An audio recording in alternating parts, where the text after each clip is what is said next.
रहीम अस्सलाम वालेकुम नादरीन, आप यूट्यूब चैनल देख रहे हैं। मैं इमरान खान हूँ। नादरीन, रात को एक अजीबोगरीब वाक़या हुआ।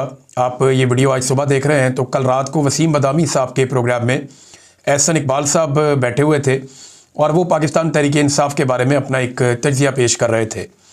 इस बीच में अचानक से उनके साथ एक बड़ी बदतमीज़ी हुई और उनका जो है वो सिस्टम फिर ऑफ हो गया और उसके बाद थोड़ी देर के बाद वो पहले गायब रहे और फिर वापस आ गए। अब ये जो ऑडियो है अगर आप सुने थोड़ी सी तो आपको आइडिया हो जाएगा। ये छोटा सा क्लिप है, इसको आप देखेंगे तो आपको पता चलेगा कि एक्चुअली वसीम बदामी साहब के प्रोग्राम में रात गए हुआ क्या। ये बहुत थोड़ा सा हम आपको दिखा सकते हैं ऑडियो इसकी, और ताकि ये कोई कॉपीराइट का इशू ना बने। ये आप सुनिए जरा। कोई तीसरा बयान देते हैं तो इस तरह तो शायद ये नहीं चल सकता। वही तो कह रहा हूँ, वो भी तो आप पर तनकीद करते हैं कि गवर्नमेंट का भी तो नादरीन आपने ये देखा, उसके बाद कुछ देर के बाद ये रीज्वाइन किया, यानी प्रोग्राम के अंदर फिर टाइम काफ़ी गुजर गया। उसके बाद दोबारा रीज्वाइन किया एहसन इकबाल साहब ने और फिर उन्होंने बताया कि जी कोई ऐसी बात नहीं है, सब ठीक है, ऑल इज़ वेल। और फिर दोबारा से ये प्रोग्राम शुरू हो गया। अब ये जो अंदाज़ था ये बड़ा बदतमीज़ी वाला था, बंद करो इसे। और फिर बहुत ही बदतमीज़ी की गई। ये जो आवाज़ थी ये भी किसी एक मेच्योर आदमी की आवाज़ लग रही थी।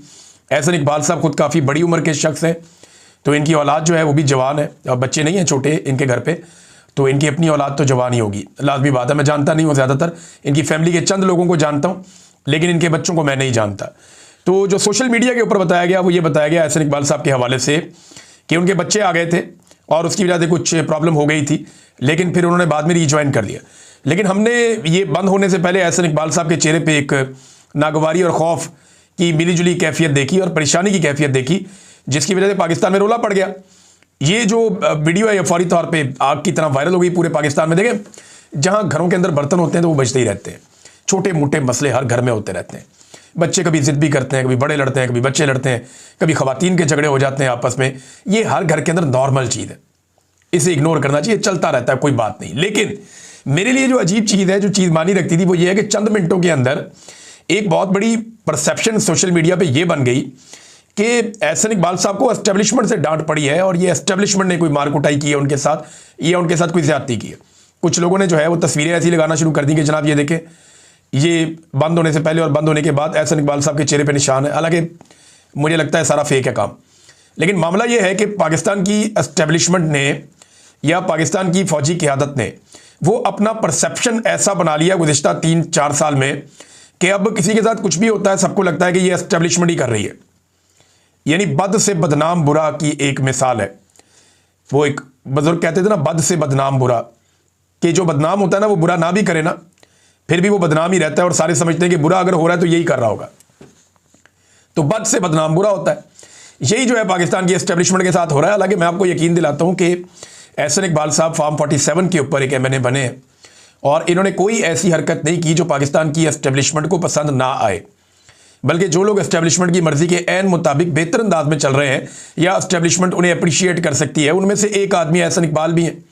इंसान गलती का पुतला है, लेकिन इस लेवल पे तो एस्टेब्लिशमेंट आके घर में घुस के मार कुटाई नहीं करेगी। मेरी तो अभी तक दानिश यही कहती है, लेकिन क्या हुआ इसके बारे में कुछ पता नहीं है। कुछ लोग कह रहे हैं, दावा कर रहे हैं कि यह आवाज़ उनके बेटे की थी। ये मुझे कुछ लोगों ने सोशल मीडिया पर मैंने पढ़ा, कुछ दीगर लोग जो जानते हैं थोड़ा बहुत लोगों को, क्योंकि मैं तो कभी मिला ही नहीं, मुझे आइडिया नहीं है, लेकिन कुछ लोगों ने यह दावा किया कि यह आवाज़ उनके बेटे की थी।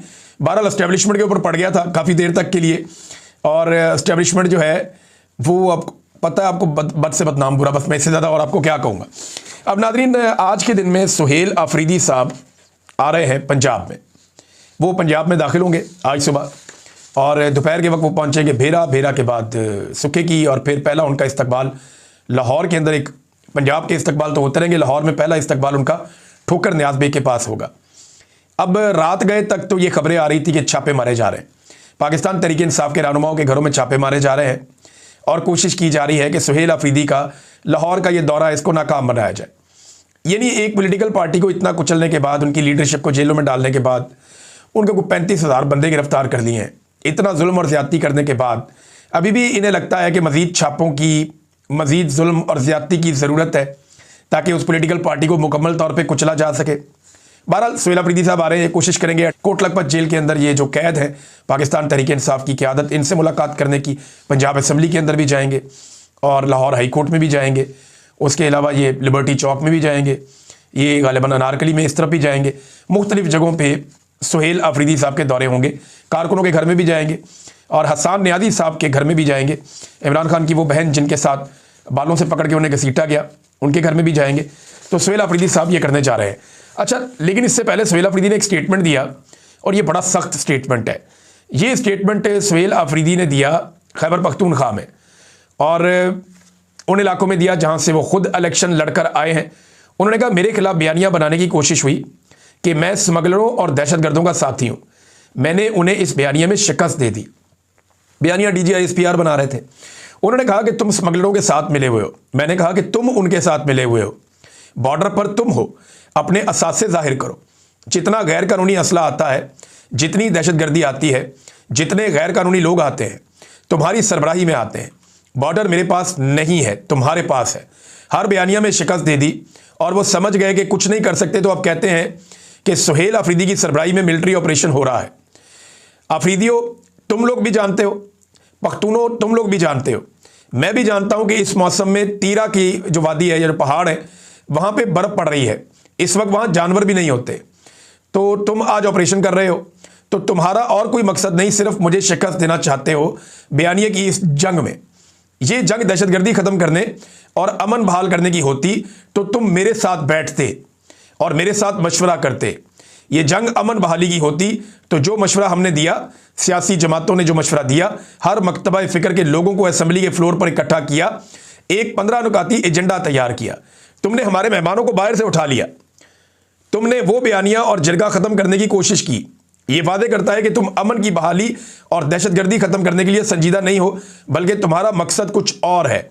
मेरी कौम, पख्तून कौम और सब जानते हैं कि तुम्हारा मकसद क्या है। अब सुहेल अफरीदी ये कहते हैं कि जी तीरा के अंदर तो बर्फ पड़ी हुई है और वहाँ पे तो इस वक्त कोई ऑपरेशन हो नहीं सकता, बंदे नहीं है, जानवर नहीं है, तो आप इस वक्त वहाँ पे क्या कर रहे हैं। और एक और बात जो सुहेल अफरीदी ने बड़ी खौफनाक की, उन्होंने ये दावा किया कि उनके पास ये इतला पहुंची है कि वादिय तीरा के जो लोग हैं, वादिय तीरा में शहरियों से ज़बरदस्ती मुआहदे लिखवाए गए हैं। ये वज़ीर आला खैबर पख्तूनख्वा ने कहा। उन्होंने कहा कि मैंने तो वादिय तीरा में किसी ऑपरेशन की इजाज़त नहीं दी, ये प्रोपेगेंडा है। तीरा में मकामियों से ज़बरदस्ती मुआहदे लिखवाए गए हैं। फौजी ऑपरेशन के मामले पर इमरान खान के मौक़िफ़ के हम साथ खड़े हैं। ये जनाब मीडिया से भी गुफ्तगू की, अपने लोगों से भी गुफ्तगू की सुहेल अफरीदी ने। और मैं आपको ज़रा ये भी बता दूं कि नुकसान कितना हुआ है दहशतगर्दी से 2025 के दौरान खैबर पख्तूनख्वा में। देखें, आप मेरे वीलॉग निकाल सकते हैं जुलाई और अगस्त 2022 के। उन वीलॉग्स में मैं खुद हवाला देकर मुराद सईद का ये बता रहा हूँ कि दहशतगर्दों को पाकिस्तान में लाकर बसाया जा रहा है, और उस वक्त इमरान खान की हुकूमत नहीं थी। वो वीलॉग मैं निकालूंगा और निकाल के उनकी कटिंग्स आपको सुनवाऊंगा। मेरी टीम अभी निकालना शुरू करेगी। हम 2-4 दिन में आपको निकाल कर सुनाते हैं कि किस तरीके से हम उस वक्त ये बता रहे थे कि जनाब ये दहशतगर्दी पाकिस्तान में इम्प्लांट की जा रही है, लाई जा रही है। और इसमें सबसे आगे जो है वो मुराद सईद थे, जो बार बार ये बता रहे थे कि ये ज्यादती हो रही है। लेकिन दहशतगर्दों को लाकर बसाया गगया। एस्टेब्लिशमेंट PTI को तोड़ना चाहती थी, PTI भी नहीं टूटी और दहशतगर्दी भी आ गई। और अब 2025 का डाटा ये बताता है कि दहशतगर्दी के 1588 वाक़यात हुए हैं। बन्नू में दहशतगर्दी के सबसे ज़्यादा 394 वाक़यात हुए। वज़ीरिस्तान में 181, जनूबी वज़ीरिस्तान में 102 और 502 एहलकार और अफराद शहीद हुए और 348 दहशतगर्द मारे गए। 8 खुदकुश धमाके हुए। टेरर फाइनेंसिंग के 30 मुकदमा दर्ज हुए। 54 ड्रोन हमले भी इस साल 2025 में हुए हैं खैबर पख्तूनख्वा में। 116 टारगेट किलिंग के केसेस भी रिपोर्ट हुए। अब ये सारी दहशतगर्दी आई है कि मुराद सईद मना कर रहा था, वो पिट रहा था कि ये ना करें, लेकिन ये बाज नहीं आए और ये दहशतगर्दी पाकिस्तान में एक्सपोर्ट की, उसका नतीजा अब आपके सामने है। नाज़रीन, स्पीकर खैबर पख्तूनख्वा असम्बली ने वज़ीर आज़म पाकिस्तान को ख़त लिखकर बताया कि जो जरगे ने फैसले किए हैं, जो 15 नुकाती एक एजेंडा है, उसके ऊपर अमल दरामद किया जाए। और वज़ीर आज़म को उन्होंने कहा कि ये मकामी लोग कह रहे हैं, मकामी जरगा कह रहा है, मकामी अफराद कह रहे हैं, तो इसके मुताबिक आप अमल दरामद करेंगे तो अमन व अमान कायम हो सकता है खैबर पख्तूनख्वा का। ये अंधाधुंध किस्म के जो मिलिट्री ऑपरेशंस हैं, इनके ज़रिए से ना तो पहले अमन कायम हुआ और ना आइंदा अमन कायम होगा। अमन जब भी कायम होगा मुश्तरका लाएअमल के ज़रिए होगा, और हमारा मकसद ये था कि अमन, इस्तेकाम और अवामी एतमाद के फ़रोग के लिए मुश्तरका लाएअमल तश्कील दिया जाए।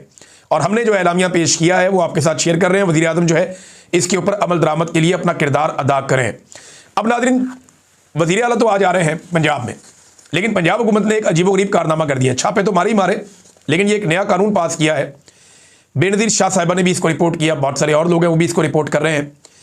कानून इन्होंने ये बना दिया है कि एक मखसूस ताकत दे दी है इन्होंने पुलिस को। पूरी दुनिया में पुलिस के पास इस किस्म की ताकत नहीं होती। आगे मार्शल लॉ लगाओ तो शायद ऐसी ताकत हो।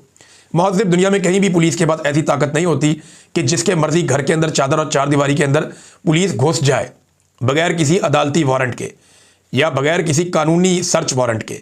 पुलिस दाखिल नहीं हो सकती, पुलिस को जाना पड़ता है, जाके पूरे एक लीगल प्रोसीजर से गुजर के वहां से इजाज़तनामा लेना पड़ता है और इजाज़तनामा लेने के लिए बाकायदा एक पूरा प्रोसेस फॉलो करना पड़ता है और वो उसके साथ पुलिस के साथ दीगर लोग होते हैं। फिर पुलिस दाखिल होती है सर्च करने के लिए। ऐसे नहीं होता कि मुंह उठा के आ जाते हैं। लेकिन पंजाब के अंदर अजीबोगरीब काम कर दिया, जो डिक्टेटर्स जो काम ना कर सके वो काम मरियम नवाज ने कर दिया। काम ये किया कि पंजाब हुकूमत ने नया कानून पास कर दिया पतंगबाजी को जवाब बनाकर। ये नहीं पतंगबाजी को करे ना करे, पुलिस वाला तो कह सकता ना, ये पतंगबाजी की वजह से मैं गया था। इसको जवाब बनाकर पुलिस किसी भी घर में बगैर वारंट के दाखिल हो सकती है, तलाशी ले सकती है, सील कर सकती है, गिरफ्तारी कर सकती है। इसका बड़ा खौफनाक नतीजा निकलेगा। पुलिस के बाद ये इख्तियार पैदा हो गया है कि जिसके मर्जी घर में जब मर्जी दाखिल हो जाए, जिसको मर्जी गिरफ्तार कर लें और बाद में एक लाइन लिख कर दे दें, हमें पतंगबाजी का शुबा था या हमें लगा कि इस घर के ऊपर से पतंगबाजी हो रही थी। बस इतनी सी कहानी है जो पुलिस ने सुनानी है। उसके बाद जिसके मर्जी घर में घुस जाए और ज्यादातर अब जो पॉलिटिकल लोग हैं उनको हरासा किया जाएगा, उनके ऊपर अटैक किया जाएगा। पंजाब को ना अमली तौर पे पुलिस स्टेट बना दिया है। वैसे तो शहबाज शरीफ ने भी यही काम किया था, लेकिन मरियम नवाज ने तबाही फेर दी। 2019 का एक वाकया याद कराता हूँ। उस्मान बुज़दार था वज़ीर आला पंजाब, तो साहिवाल के नज़दीक उस वक्त CTD ने गलत इंटेलिजेंस की बुनियाद के ऊपर एक ऑपरेशन कर दिया, गोलियां चला दी गाड़ी के ऊपर, जिनमें एक फैमिली के 4 लोग मारे गए, उनके कुछ बच्चे बच गए और बाद में पूरे पाकिस्तान के ऊपर वावेला मच गया। मैंने बतौर सहाफ़ी इसके ऊपर बड़ी ज़ोरदार आवाज़ उठाई, बहुत सारे और सहाफ़ियों ने आवाज़ उठाई, टीवी चैनल ने लंबी लंबी ट्रांसमिशंस की, बहुत लंबे लंबे इसके ऊपर बुलेटिन्स हुए, बहुत सारे इसके ऊपर बीपर्स हुए। कई दिन तक पंजाब हुकूमत को और CTD को रगड़ा लगाया गया। वो एक वाकया था और मीडिया सरापा एहतजाज हो गया। लेकिन आज क्योंकि पाकिस्तान में एस्टेब्लिशमेंट की बनाई हुई हुकूमत है, तो रोज़ाना की बुनियाद पे CCD जो मरियम नवाज ने एक बनाई हुई है फोर्स, वो कत्लेआम कर रही है। रोज़ाना की बुनियाद पे इंसानों को कत्ल किया जा रहा है। अब तक की इतला के मुताबिक मुबैना तौर पे 1000 के करीब मावराए अदालत इंसानों को कत्ल कर दिया गया है।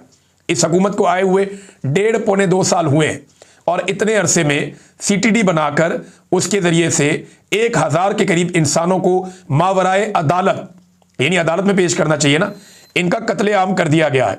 अभी हाल ही में एक वाकया हुआ, इस वाकये में एक ही घर के 5 अफराद को CTD ने मुख्तलिफ शहरों में कत्ल कर दिया। उन 5 लोगों के 22 बच्चे यतीम कर दिए। अब मीडिया आवाज़ नहीं उठा रहा, मीडिया इस पर बात ही नहीं कर रहा। सुहेल जफर चट्टा, इनको बनाया गया जनाब CTD का हेड, और इन्होंने एस्टेब्लिशमेंट की खिदमत का एक अलग ही मेयार कायम किया है। मुझे याद है जब मुझे एंटी करप्शन उठा के लेकर गई ना, तो सुहेल जफर चट्टा ने मुझे फ़ोन किया एक ऑफिसर के फ़ोन पे, और इसने मेरे पे दबाव डाला। इसने मुझे कहा कि या तो जिन लोगों ने तुम्हें पहले अगवा किया था हम आपको दोबारा उन्हीं के हवाले कर देंगे, पहले आप 5 महीने गुजार के आए थे, अब आपको 5 साल तक वो नहीं छोड़ेंगे, लंबे अरसे के लिए आपको रख लेंगे, या फिर आप हमारे साथ कोऑपरेट करें। तो ये इस किस्म का आदमी था सुहेल जफर चट्टा। इसने एस्टेब्लिशमेंट को बहुत सपोर्ट किया और ये एस्टेब्लिशमेंट के इशारों पर नाचता रहा एजेंसियों के। इमरान खान के दौर के अंदर इसके ऊपर बड़े खौफनाक करप्शन के इल्जाम थे, लेकिन जैसे ही उनका दौर खत्म हुआ ये वापस आया और आगे इसको जो ड्यूटी दी गई इसने तबाही फेर दी। अब इसको बनाया गया है CCD का हेड और मरियम नवाज ने इसको तरक्की देके ये हेड बनाया। अब जो लड़के कत्ल किए गए उनकी फैमिली से बातचीत की मीडिया ने, तो उन्होंने बताया कि साहिवाल में एक शादी हो रही थी जहां पे 3 भाई मौजूद थे, इमरान, अदनान और इरफान, और 2 उनके दामाद भी मौजूद थे इसी फैमिली के, हसन, जहांगीर और नज़ीर। वो ये बताते हैं कि 7 बंदों को उठाया गया साहिवाल में शादी से। खवातीन के जेवर और उनके जो पैसे थे नकदी वगैरह वो भी छीन लिए गए। खवातीन को बाथरूमों में बंद कर दिया गया और इनको उठाकर CTD या पुलिस ले गई। वो कहते जी हम फौरी तौर पे पुलिस के पास पहुंचे लाहौर में। पुलिस ने बताया कि सुबह आपको रिजल्ट दिया जाएगा। सुबह हमें बताया गया कि जनाब आपके जितने बच्चे हैं वो पुलिस मुकाबलों में मार दिए गए हैं, और लाशें भी नहीं दी जा रही थी। लाशें देना एक मुसीबत बन गया और 3-4 दिन लगाकर इनको अमानतन दफना दिया गया था। फिर 3-4 दिन लगाकर बड़ी मुश्किल से वकील ने हाई कोर्ट से जो है वो ऑर्डर करवा के इनकी लाशें वापस हासिल करवाई और फैमिली को दी। अब ये जो 5 बंदे एक ही खानदान के, जिनमें 3 भाई हैं और 2 दामाद हैं, ये जो कत्ल किए गए ये 5 अलग अलग शहरों में कत्ल किए गए। एक को चनियोट में, एक को जड़ावाला में, एक को हाफजाबाद में, एक को गुजरावाला में, एक को नारोवाल में कत्ल किया गया। 5 एक ही जगह शादी में मौजूद थे।